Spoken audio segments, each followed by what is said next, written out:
এভাবেও ফিরে আসা যায়।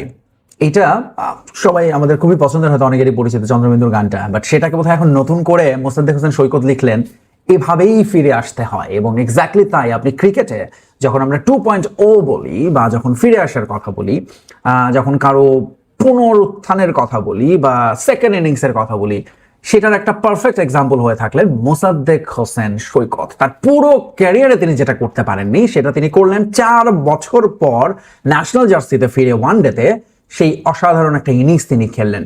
মানে প্রথমত হচ্ছে যে তার ক্যারিয়ারের দিকে যদি আপনি তাকান, 43 ম্যাচ ইন অ্যান্ড আউট তিনি দলে, তার পিক টাইম যখন ছিল তখন কিন্তু তিনি ভালো পারফর্ম করছিলেন। দেন ওই যে 22 সালে তিনি দল থেকে বাদ পড়েছেন, তারপরে আসলে তিনি টানা পারফর্ম করে গিয়েছেন। যেটা আমি সবসময় বলেছি যে আপনি আপনার নিজের কাজটা যদি ঠিকঠাক করতে পারেন, যেটার উপর আপনার কন্ট্রোল নেই, অর্থাৎ ন্যাশনাল টিমে ফেরা না ফেরার ব্যাপারে আপনার নিজের কাজ যেটার উপর আপনার কন্ট্রোল আছে, পারফরমেন্স ঠিক রাখা, প্র্যাকটিস করে যাওয়া, অধ্যবসায় রাখা, পরিশ্রম জারি রাখা, ফিটনেস ধরে রাখা, মোসাদ্দেক হোসেন সৈকত সেই কাজটা খুব দারুণভাবে করেছেন। আপনি যদি খেয়াল করে থাকেন, এই সময় আমাদের অনেক ক্রিকেটারকে অনেক রকম কথা হয়েছে, খুব একটা কন্ট্রোভার্সি আপনি পাবেন না মোসাদ্দেক হোসেন সৈকতকে নিয়ে। হি ওয়াজ রিয়েলি ফোকাসড। তার সঙ্গে যখনই দেখা হয়েছে, কথা হয়েছে, তিনি সবসময় চাইতেন যেটা একজন ক্রিকেটারের যেটা হায়েস্ট পিক থাকে, চাওয়াটা থাকে ন্যাশনাল টিমে খেলা, সেটা থেকে তিনি কখনো নিজেকে হারাননি, কখনো তার ওই ইচ্ছেটা চলে যায়নি, হুইচ ওয়াজ রিয়েলি ইম্পর্টেন্ট। তো মোসাদ্দেক হোসেন সৈকতের ওই 43 ম্যাচের ক্যারিয়ারে হায়েস্ট স্কোর ছিল 56 বা সামথিং, মাত্র 3টা 50 তার এই পুরো ক্যারিয়ারে। 25-এর মতো গড়, 1000 রানও করতে পারেননি, যেটা মোসাদ্দেক হোসেন সৈকতের সঙ্গে তার প্রতিভার সঙ্গে হয়তো অনেকটাই বেমানান মনে হতে পারে। সেই সৈকত আজকে তার ক্যারিয়ার বেস্ট ইনিংস তো খেলেছেনই, এবং ইনফ্যাক্ট বাংলাদেশ যে মোট রান করেছে 284, সেটার 1/3 রান বা তারও বেশি রান আসলে তিনিই করেছেন। অর্থাৎ বাকি 10 জন মিলে যে রান করেছেন, মোসাদ্দেক হোসেন সৈকত একাই তার অর্ধেকের চেয়ে বেশি রান, মানে অর্ধেকের কাছাকাছি রান তিনি করে ফেলেছেন। 86 দুর্দান্ত একটা ইনিংস, এবং সেটার স্ট্রাইক রেট যদি আপনি খেয়াল করেন, এবং এটা শুধু মোসাদ্দেক হোসেন সৈকতের জন্য না, ওভারঅল পুরো বাংলাদেশ দলই আসলে এই কাজটা করেছে। শুরু থেকেই অ্যাটাকিং অ্যাপ্রোচে খেলে, এবং অবভিয়াসলি অস্ট্রেলিয়ার এই দ্বিতীয় সারির দল খুব পরিষ্কার করেই বলতে চাই, এবং অস্ট্রেলিয়াকে আসলে এটার একটা, আমি মনে করি একটা শিক্ষাই দিয়ে দেওয়া উচিত। তারা যখনই এরকম ধরুন ইংল্যান্ড, অস্ট্রেলিয়া বা সেনা কান্ট্রির বাইরে খেলতে যায়, তখন তারা চেষ্টা করে তাদের কি প্লেয়ারদের রেস্ট দিতে, সেকেন্ড স্ট্রিং এর একটা দল পাঠাতে এবং অন্যদের সুযোগ দিতে, এবং সেইটা করে তারা অনেক সময় সফল হয়, অনেক সময় হয় না।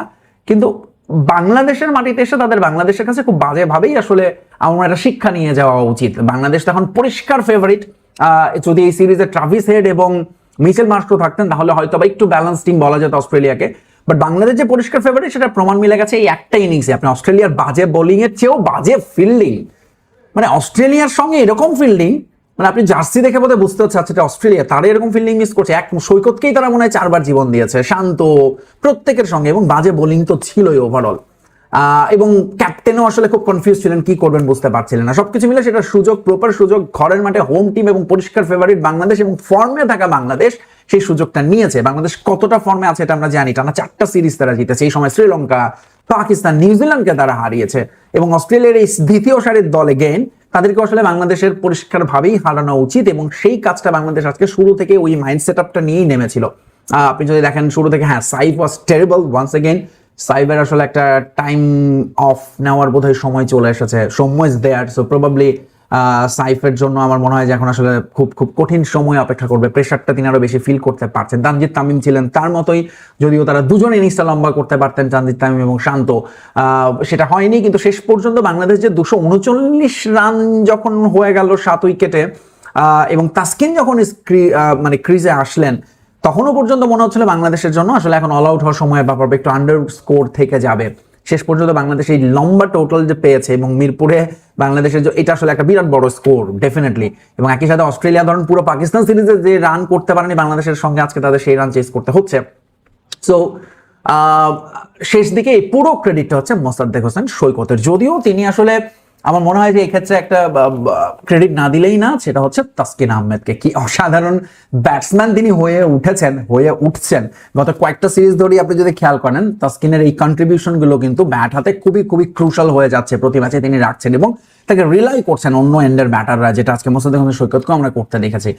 কারণ তাসকিন ওই কনফিডেন্সটা দিতে পেরেছেন বা অন্য ব্যাটসম্যানদেরকে, সেট ব্যাটারদের। সো আমরা আসলে শেষ পর্যন্ত 6 নম্বরে যে একজন প্রপার ব্যাটসম্যান খুঁজছিলাম, প্রবাবলি মোসাদ্দেক হোসেন সৈকত আমাদের জন্য সেই আনসারটা হয়ে আসলেন কিনা। কারণ সৈকত আসলে খুব এক্সট্রাঅর্ডিনারি কিছু করেননি, তিনি যা করে আসছেন গত 3-4 বছর ধরে, এই সিজনেও ডিপিএল এ সেইটাকেই তিনি রেপ্লিকেট করেছেন ন্যাশনাল টিমের জার্সিতে। কি অসাধারণ পারফরমেন্স, 6 নম্বরে নেমে যেটা চ্যালেঞ্জগুলো থাকে, স্ট্রাইক রেট ধরে রাখা, শেষ দিকে ব্যাটে বলের রান ঠিকঠাক রাখা, টেল এন্ডারদের নিয়ে লড়াই চালানো, ওভারের সে যতটা সম্ভব কম খেলানো তাদেরকে, নিজে বেশি স্ট্রাইকে থাকে, সবগুলো কাজে ঠিকঠাক করার চেষ্টা করেছেন মোসাদ্দেক হোসেন সৈকত, এবং সেটা করতে গিয়ে তিনি তার ক্যারিয়ার বেস্ট ইনিংস খেলেছেন।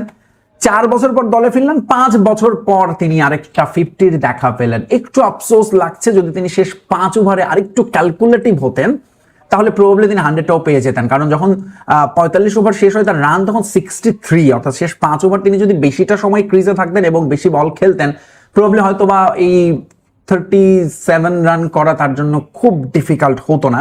But again wonderful innings, wonderful knock, hats off Saikat. এভাবেই ফিরে আসতে হয়, এবং এটা আমার মনে হয় যেসব ক্রিকেটাররা ফিরে আসার জন্য লড়াই করছেন, প্রায়শই আমরা যাদের কথা শুনি, লেটস সে, আমি যদি এখানে নাম তো বলাই যায় অনেকের, আচ্ছা আমি আর নাম বলতে চাই না, বাট আমরা জানি অনেক ক্রিকেটারই যারা ঘরোয়া দলে ফিরতে চান কিন্তু পারছেন না, নিজেদেরকে অবহেলিত মনে করছেন, তাদের জন্য মনে হয় একটা দারুণ এক্সাম্পল সেট করলেন মোসাদ্দেক হোসেন সৈকত।